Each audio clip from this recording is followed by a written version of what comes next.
Hit refresh during the spring home sale spectacular at JCPenney. Save 50% on bedding, bath, windows, and more from household brands like Fieldcrest and Liz Claiborne Home.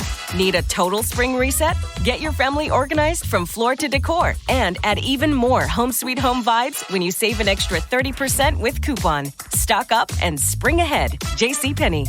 Offers valid on select styles through 3/19. Exclusions apply. See store or jcp.com for details. With one of the best savings rates in America, banking with Capital One is the easiest decision in the history of decisions. Even easier than choosing Slash to be in your band. Next up for lead guitar. You're in. Cool. Yep, even easier than that. And with no fees or minimums on checking and savings accounts, is it even a decision? That's banking reimagined. What's in your wallet? Terms apply. See CapitalOne.com/bank for details. Capital One N.A. member FDIC.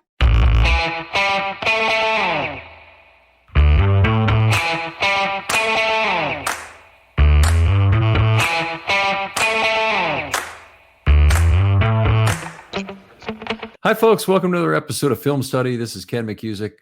We're here to talk about the Chuck Clark trade today. So obviously Chuck Clark traded to the New York Jets for a 7th-round pick. That trade expected to be effective just after the league year begins on March 15th.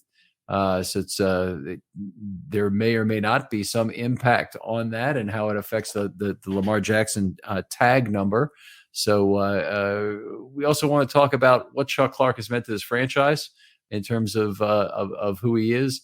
To me, this is some similarity of past Ravens trades, which we'll probably get into. And here to talk with me about it is Jordan Coe of the Ravens Situation Room. Jordan, how you doing? Good, Ken. It's good to see you. Always a pleasure.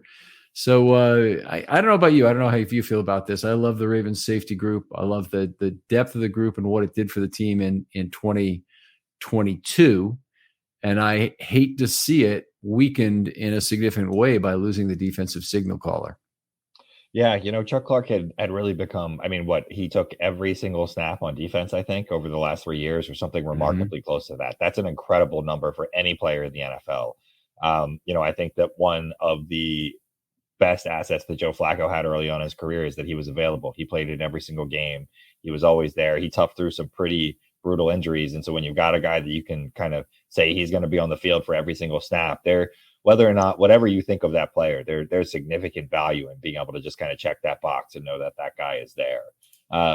So I think in that sense, it's a big loss, but at the same time, I really like the Ravens safety room, even without Chuck Clark. I think the diversity of guys that they have and the evolution of the direction that the NFL continues to take, which is these cover 2 shells, more of a passing passing defense safety as opposed to a run defense safety, makes this hurt a little bit less. But again, 1 or 2 injuries down the road, and all of a sudden it hurts really badly, where Chuck Clark was really stemmed that off.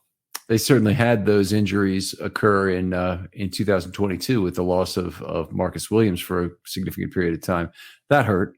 And they were able, of course, to have Geno Stone available, which is that additional depth the Ravens have. He's their third safety and figures to get a lot more playing time. May figure to be a guy the Ravens try and lock up even this offseason on a longer term team friendly deal as their third safety.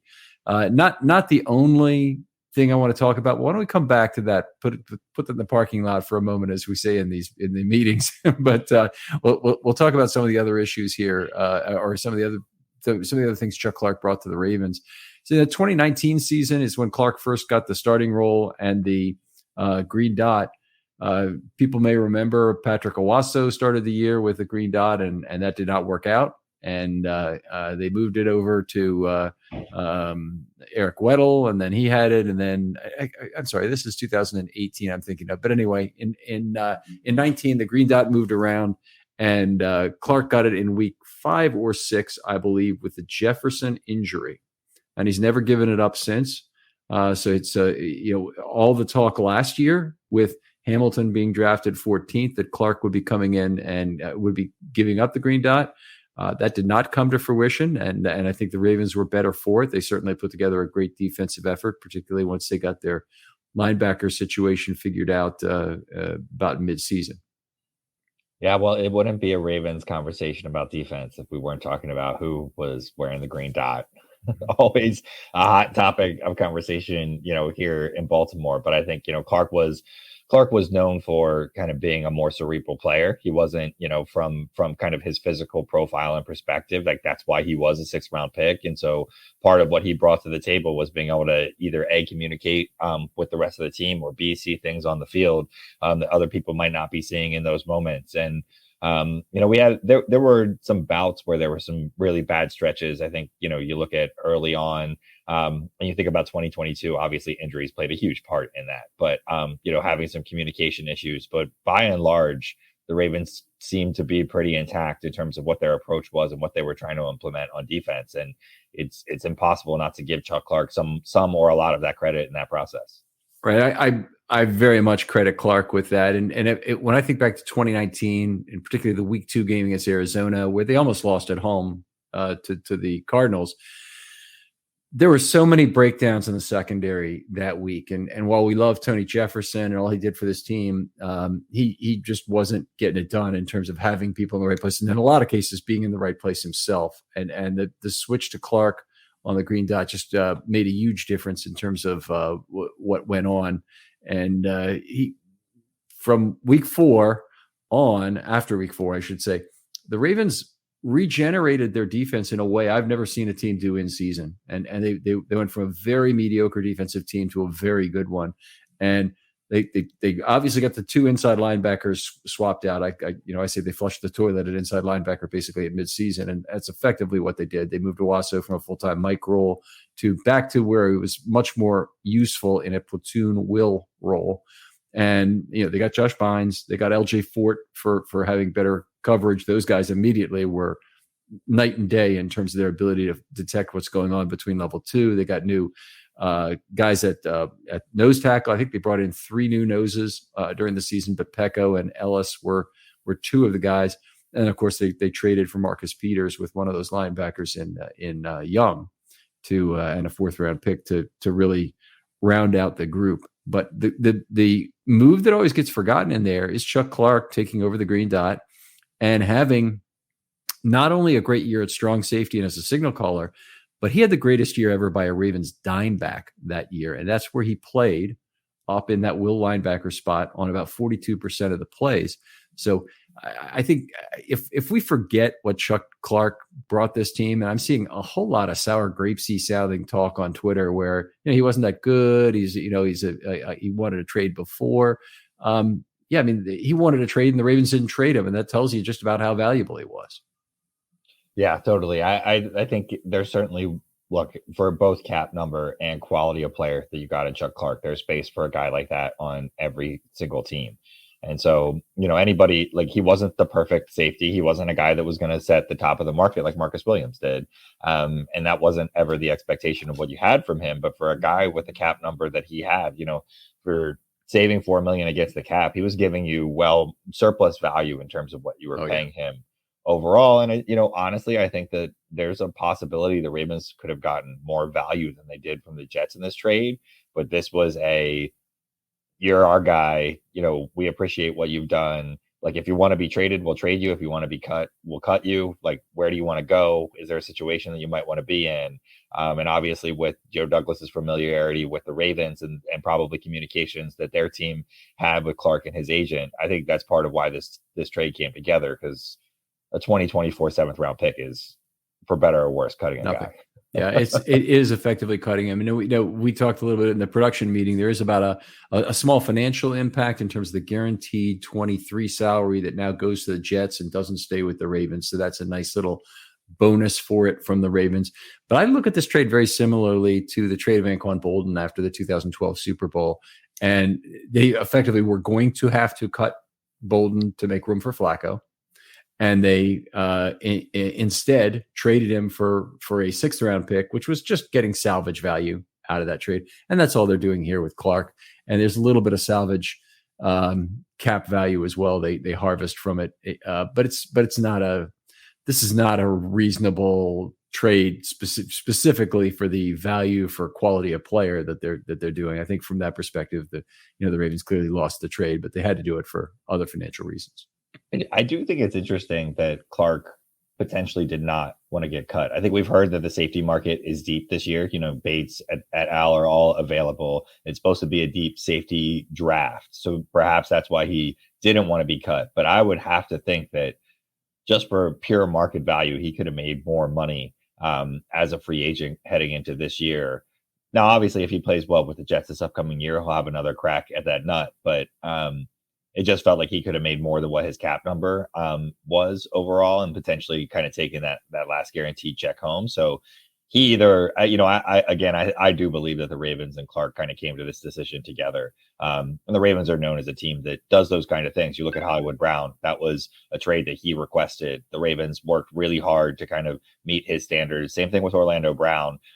We've heard historically that the Ravens do try and treat their players right from that perspective. So in that sense, hopefully Clark is leaving, as a happy guy in terms of maybe not happy about his role and what happened with the team, but how the Ravens treated him.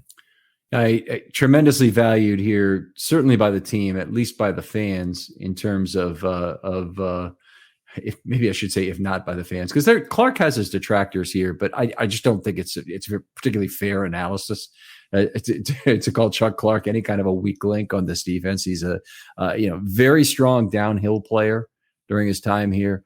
Really understood zone defense, and we see Clark up in the dime position and how different he is, or Levine for that matter, the year before.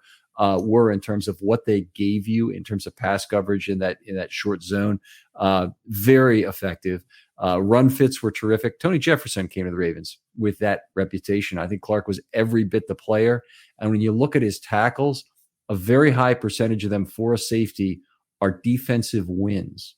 So that means he's coming downhill, making plays around the line of scrimmage before the yards are greater than the yards per gain needed to make it a defensive loss. And so it's, typically they are short tackles. Those are much more valuable than the ones made on the back end that just save a touchdown, as strange as this is to say, 25 yards from the line of scrimmage. If you're in coverage and you make a tackle on your assignment, not a good thing. You don't want your cornerbacks, for example, leading the team in coverage. But Chuck Clark did a lot of things very well, and I for one am very sorry to see him go.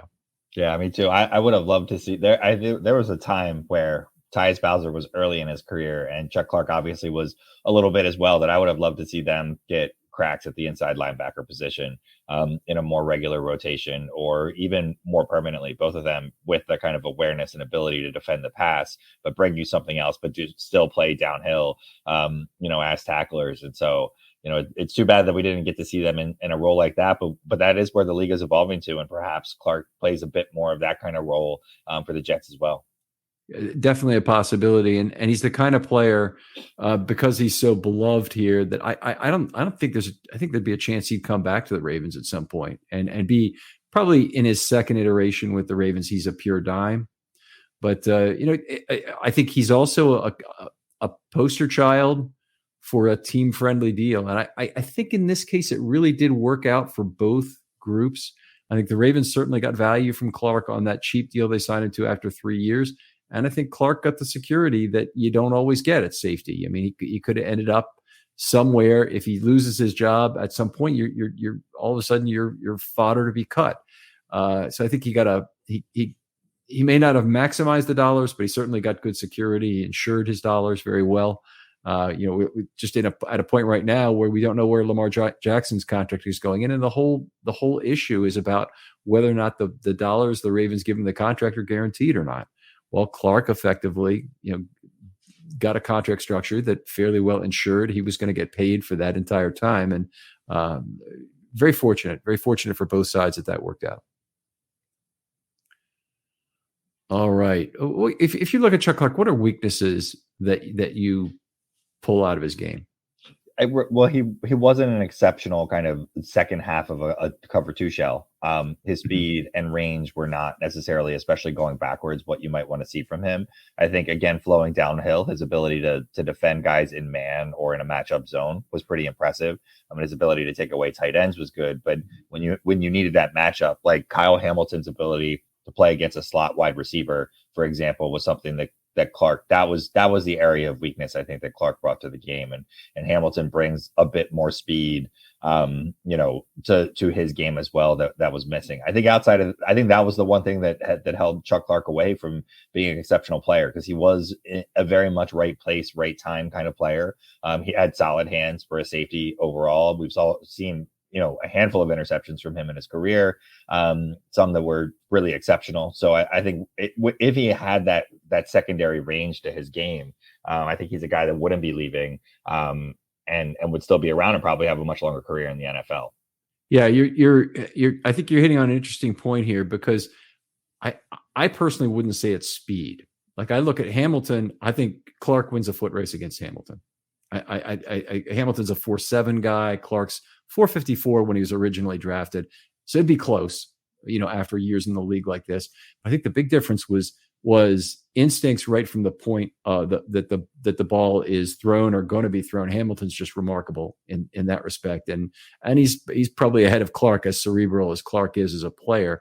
The other thing that is not ideal about Clark's game, he doesn't have quite the same bracketing skills, awareness, willingness to gamble. It's a combination of things that a Geno Stone has, or a Marcus Williams has, certainly, in terms of the willingness to be 3 to 5 yards behind that cornerback / wide receiver, and really be looking for the combination of the overthrows and the tips that can really lead to those high turnover numbers. Great second man to the ball skills, not great at figuring out how to be the first guy to touch the ball or to how to recover the tip. I think the only disagreement I would have is that Kyle Hamilton's game tape speed defies much faster than 4.7, and I think if in a triangulated foot race to make a tackle, Kyle Hamilton is going to smoke Chuck Clark over the course of like 30 or 40 yards in a game.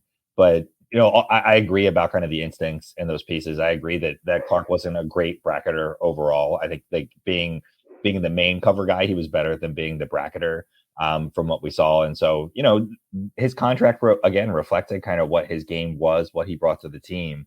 I don't think it's, for a guy that's departing, there are certainly holes in his game, but there, like we were saying earlier, a lot of value to be had. And I think he's gonna have a good year. He will fit in well with that Jets defense, I think, overall too. Yeah. Yeah, if you had Chuck Clark to your defense, even if it's just a change for a couple of years, or even maybe 1 year, he's got to bring you ways of doing things that I think will improve their team. He may even groom their next strong safety in terms of what's going on. One of the things I did want to look back on, and we'll talk about the 2023 Ravens in a moment, is just this is another very classic Ozzie Newsome selection. A sixth round pick who's a safety.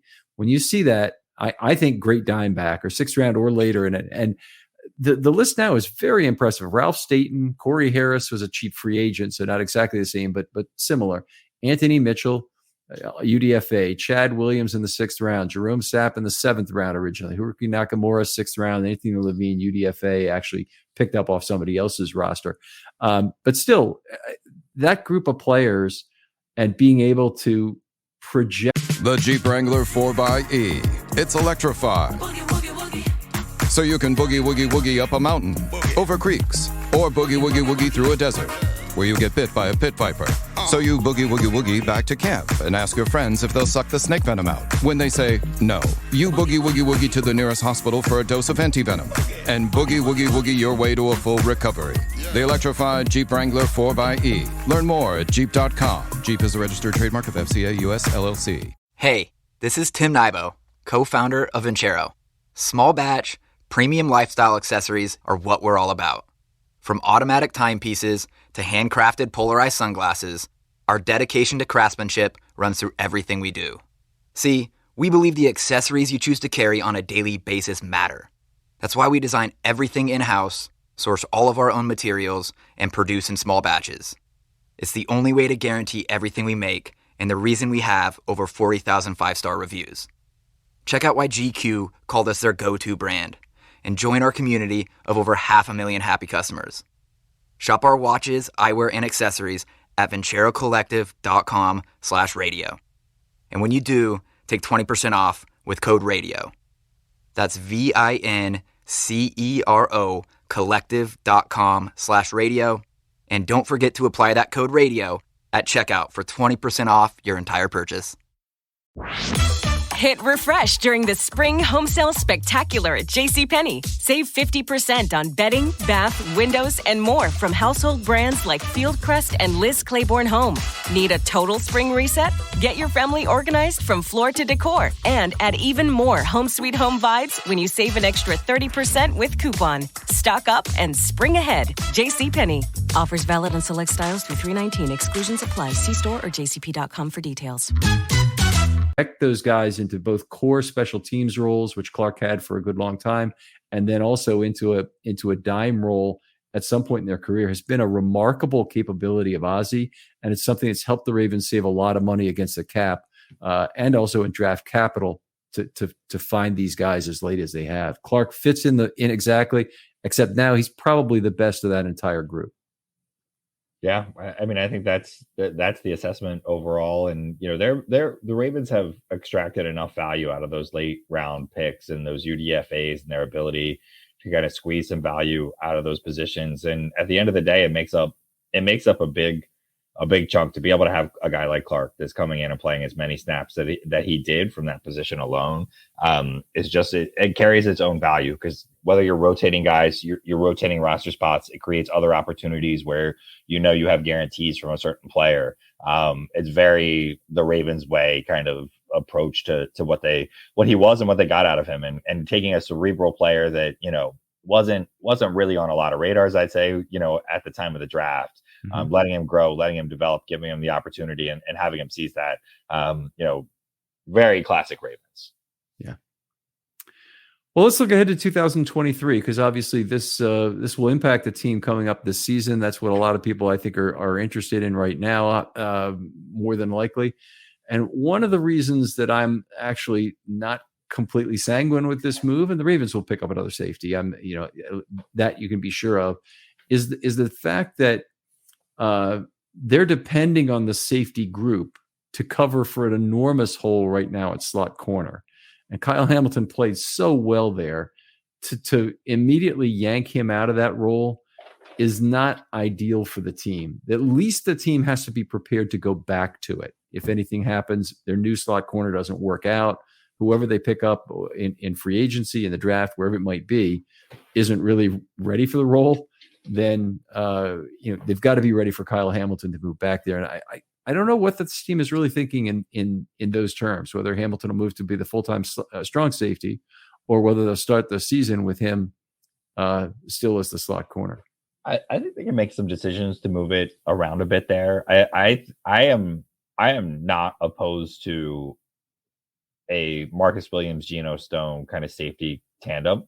And letting Hamilton be in the slot when you need him to be. I think that if you're going to keep Queen and Smith on the field as much as they are, that you have some expectation that you're going to be able to stop the run with those guys. And so having a lighter safety in those situations is going to behoove you, and having two pass defense first minded safeties is going to be an advantage against teams like Cincinnati, Kansas City, and others who are going to be much more inclined. Buffalo are going to be much more inclined to run the ball, or to throw the ball instead of run the ball. You might as well either try and force them to try and run the ball against you, or maximize your ability from a pass defense perspective. That, or Brandon Stevens' injury late in the season, I think, was a little underplayed. They missed him overall, and the ability to slide Humphrey inside once they lost Stevens. It was at the tail end of the season, but I think it gives you some options there. And then, obviously with Pepe Williams and Jalen Armour Davis already on the roster, you hope to see some progress and growth from either of those guys. That's not, it's not a terrible room, but there's still an assumption that you're bringing another corner in. So whether that's bringing Marcus Peters back to allow some of those guys to be like Humphrey to slide into on some of those slot snaps, etc. The Ravens are definitively short a corner right now. I kind of look at it as they're short two corners if they've made a decision to move Hamilton out of slot. So your corner room is really three guys. It's not two. It was two in the 1970s. It's three now with everybody playing 11 personnel and all the slot corner snaps as a percentage of the total. So Hamilton's role as the slot corner is critical to the Ravens. Jalen Armour-Davis and Pepe Williams were so bad in the rookie years. It's not like Anthony Averett, who was good enough in 65 snaps that you say, we could see some value there. These guys were burnt so regularly. They've got to really figure it out. They've got to. I'm not even sure both those guys make the team this next year. I think it's likely, but it's not a sure thing. The Ravens will be looking for other corners, certainly. And I think still corner is the most likely first round pick for this team.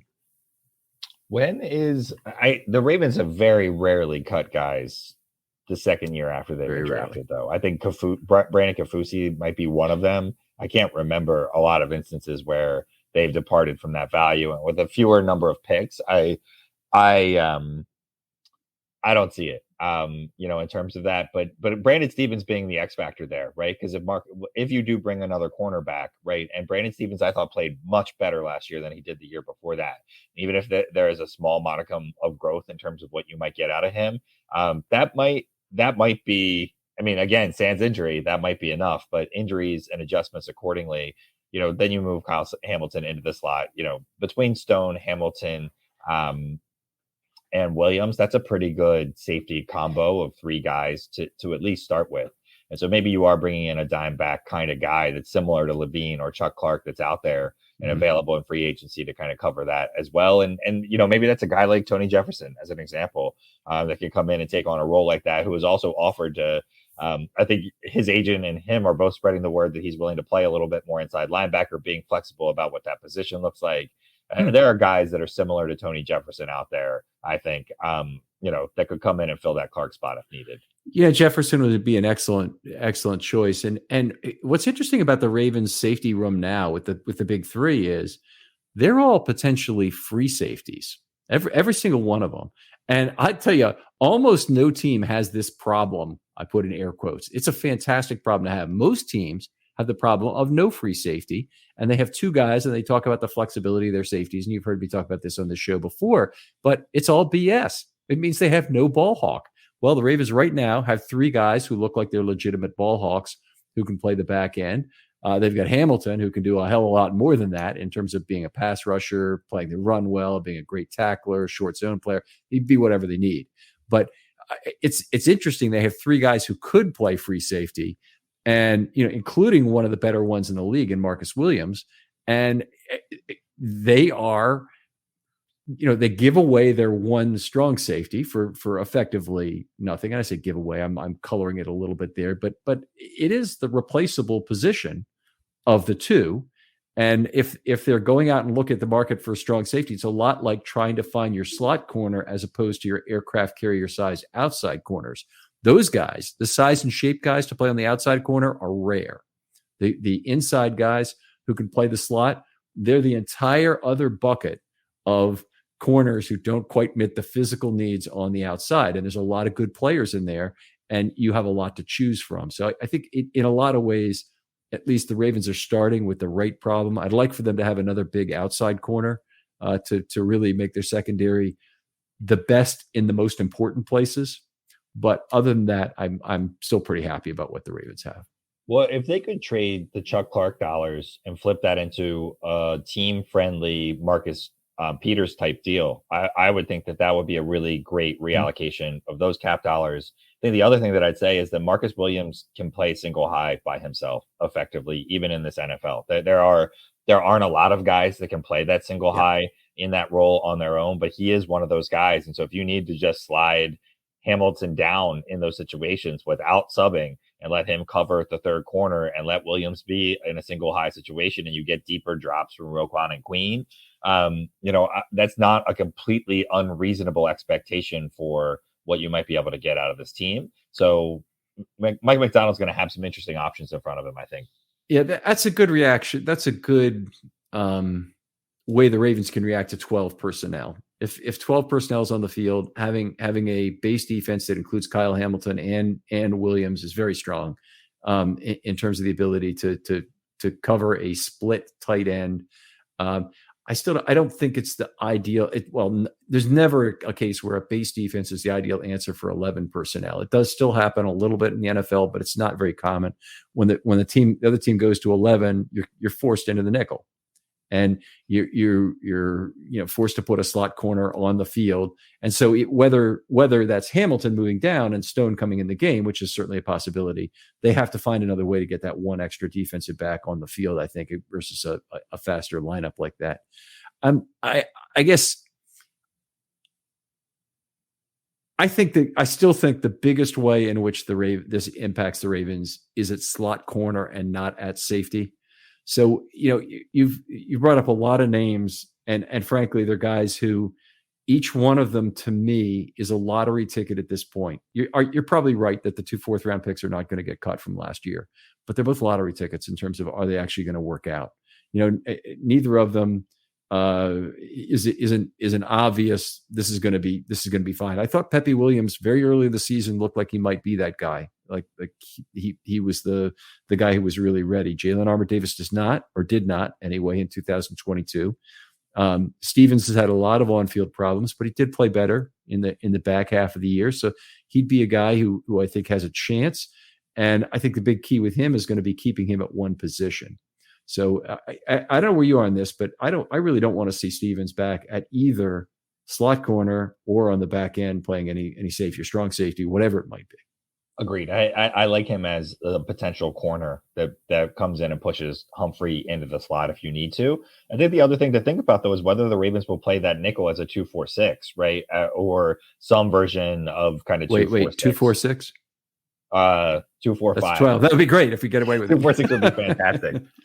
Taking the defensive lineman off the field for the other safety, as opposed to taking Patrick Queen off the field. You still get the 2 edge guys in that process, but you keep Roquan and Queen on the field. Hamilton can come down and play in the slot, and Stone would come onto the field. I don't think the Ravens are going to have a ton of defensive linemen overall, and it's going to be interesting to see where they go with that. It looks like Michael Pierce is probably going to be cut just because of the cap and numbers game overall. As you narrow the number of defensive line, you think he's going to stay? I hope he does. I mean, I think he really provides the Ravens with something, and I don't think we got the most out of Travis Jones this last year, based primarily on the fact that he didn't get a lot of chance at the 3. Yeah, it'll be. I don't know. I think that will be interesting, but I think that you'll see the Ravens in a lot more of a 2-4-5 style defense, where I think the Ravens, if Patrick Queen stays, and I guess that's the interesting question as to whether or not they trade Patrick Queen. But if Patrick Queen stays, I think the Ravens really like Roquan Smith and Patrick Queen on the field together, for better or for worse. They think that there's value in staying in that package when they can. Yeah, I mean, look, I completely agree with you that it looks like the Ravens are a committed nickel team in terms of when it is a passing down, it will be a nickel, assuming Queen and Roquan are still here. And, it does provide an additional opportunity, obviously, for a safety if they're going to go to play dime. But okay, let's put it this way. You call it 4-2-5, 2-4-5 because it's done. It's called both things. But if you have 6 set piece players and you have 5 in the secondary, you always have the choice to have 3 safeties or 3 corners in that. And the Ravens last year found that the three safety look was very useful because effectively they just turned Hamilton into a slot corner. I think that their move with Clark takes the percentage of the time that they will use that naturally down. And it comes in 2 forms. One is that I just don't think they'll start the season that way. I think they want to move Hamilton to his ultimate position right now, whatever that is, and not turn him into a jack of all trades, even though Tyrann Mathieu, for example, had great success doing that. The other possibility is injury. And if anything were to happen to any of those guys, Williams, Stone, or Hamilton, they're obviously down to playing 2 safeties on the back end in the regular role, and they have to actually find a slot corner. So my point is, decision will be made for them in terms of how they align 3 safeties or 3 corners after the first few weeks of the season. Yeah, I mean, obviously injury plays a huge part in that. They're going to need to bring another safety that they trust into the fold. And so whether or not they get a regular role in that, I would love to see Hamilton continue to stay in I mean, Troy Polamalu is a good example of another strong safety that could come in and do a lot of different things, but still be effective in that role and really wreak havoc within the context of the defense. I don't think that Kyle Hamilton brings quite the same athleticism that Polamalu did, but I think that you can do some of the same things with him and still be effective in a variety of kind of your base or like small sub packages. All right. Well, great talking about this with you. Anything else we didn't hit on maybe about how this will affect the 23 Ravens or say, I wish Chuck Clark the best. Not every player that leaves the team do you necessarily do that for, but Chuck was a terrific Raven and great in the clubhouse, got the Walter Payton Man of the Year nomination. Always these things are worth mentioning, certainly, in addition to being just a great football player. He's the one who had some of the confrontations with Earl Thomas that led to his exit. And I think that has proved to be a very good move for the Ravens since then by what's happened both on the field and off the field.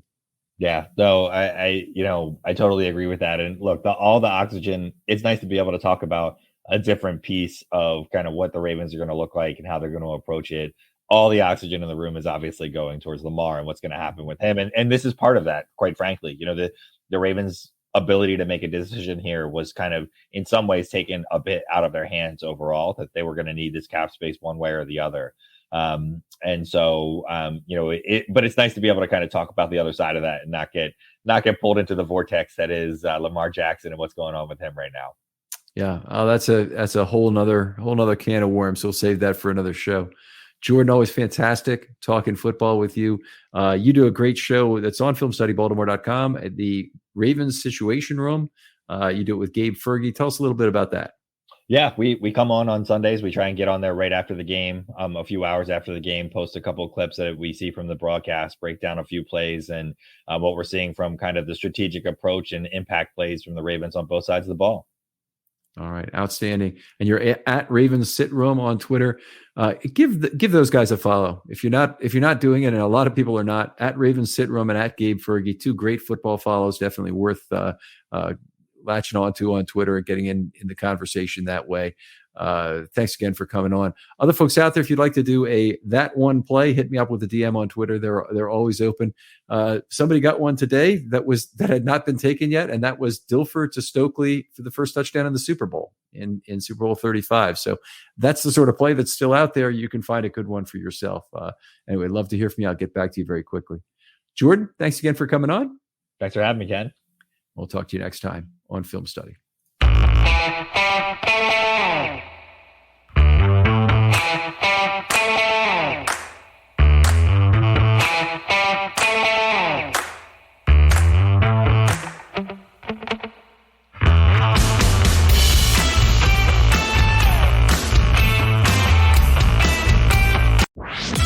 Hit refresh during the Spring Home Sale Spectacular at JCPenney. Save 50% on bedding, bath, windows, and more from household brands like Fieldcrest and Liz Claiborne Home. Need a total spring reset? Get your family organized from floor to decor and add even more home sweet home vibes when you save an extra 30% with coupon. Stock up and spring ahead. JCPenney. Offers valid on select styles through 3/19. Exclusions apply. See store or jcp.com for details. At Kroger, we want our fresh produce to meet your expectations, which is why we're dedicated to doing up to a 27-point inspection on our fruits and veggies, checking for things like scarring. In fact, only the best produce like zesty oranges and crisp carrots reach our shelves. Because when it comes to fresh, our higher standards mean fresher produce. Kroger, fresh for everyone. Save big on your favorites with the Buy 5 or More, Save $1 each sale. Simply buy 5 or more participating items and save $1 each with your card. Kroger, fresh for everyone.